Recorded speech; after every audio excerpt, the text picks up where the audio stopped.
আজকে তোমাদের এমন একটি অসাধারণ পাখির সাথে পরিচয় করিয়ে দেব, যাকে দেখলে প্রথমেই মনে হবে এটি একটি সাধারণত টিয়া পাখি, কিন্তু আসলে এটি হলো যাকে তোমরা লাল ম্যাকোয়া তোতা পাখি নামে চিনো। এই পাখিগুলো মূলত এর ঘন জঙ্গল, বিশেষ করে ব্রাজিল, পেরু, কলম্বিয়া এবং অ্যামাজন জঙ্গলে বেশি দেখা যায়। সেখানে মানুষরা এই পাখিগুলোকে অনেক যত্ন করে লালন পালন করে থাকে। প্রথমে পাখিগুলোকে একটি নির্দিষ্ট নিরাপত্তা জায়গায় নিয়ে আসা হয়, তারপর সেগুলোকে একটি বড় পরিবেশে রাখা হয়, সেখানে তারা আনন্দের সহিত থাকতে পারে।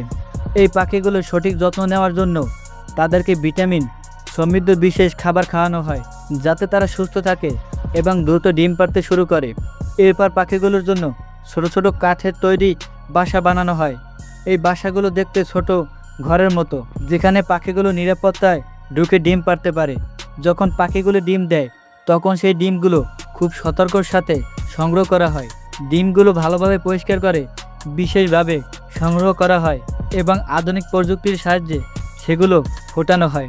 কিছুদিন পর একে একে ডিম থেকে ছোট ছোট বাচ্চা বের হয়। জন্মের পর বাচ্চাগুলি খুবই দুর্বল এবং ক্লান্ত থাকে। এরপর তাদেরকে নরম কাপড়ের উপর রাখা হয় এবং বিশেষ যত্ন নেওয়া হয়। খাবার ও ওষুধ মিশিয়ে তাদেরকে খাওয়ানো হয়, যাতে তারা দ্রুত সুস্থ হয়ে উঠতে পারে। এই প্রক্রিয়ায় প্রতিটি বাচ্চা আলাদা করে যত্ন নেওয়া হয়। দিন যেতে থাকে আর ধীরে ধীরে বাচ্চাগুলো শরীরে রঙিন পালক গজাতে শুরু করে।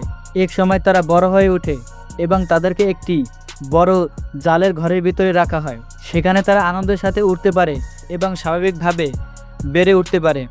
বন্ধুরা, এই লাল ম্যাকাও পাখিগুলো শুধু দেখতে নয়, তাদের জীবন সত্যিই দারুণ আর আকর্ষণীয় প্রক্রিয়ায় এই অপূর্ব সৃষ্টি আমাদের সবাইকে মুগ্ধ করে। তোমাদের কাছে যদি এই পাখিগুলো ভালো লেগে থাকে, তাহলে অবশ্যই কমেন্টে জানাবেন। আর তোমাদের মধ্যে কারা এই সুন্দর পাখিগুলি সবচেয়ে বেশি পছন্দ করো? ভিডিওটি যদি ভালো লেগে থাকে, অবশ্যই আমার চ্যানেলটি লাইক এবং সাবস্ক্রাইব করে রাখবেন। ধন্যবাদ।